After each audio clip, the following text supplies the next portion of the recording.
Hello everyone, welcome to my channel The Passion of IELTS. आज ਆਪਾਂ IELTS reading strategies देखेंगे. How to solve reading. The first point is general strategy.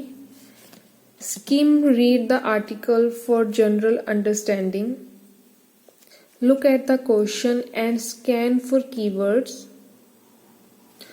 Only read in detail to check the relevant section. Check for synonyms and paraphrasing in questions. Matching paragraphs to headings. Read the paragraphs to headings.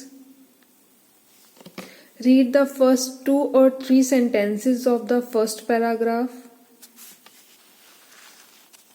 The answer is usually but not always here. Multiple choice. Read questions and underline keywords and any names. The questions will follow the order of article.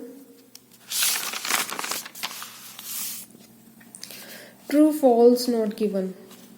The questions will follow the order of the article. Look for keywords and synonyms. If you can't find the answer, it's probably not given. Sentence completion. Do not exceed given word limit. Ensure the answer fits the sentence grammatically. Gap fill. Read the question and underline keywords and any names. The question will follow the order of the article.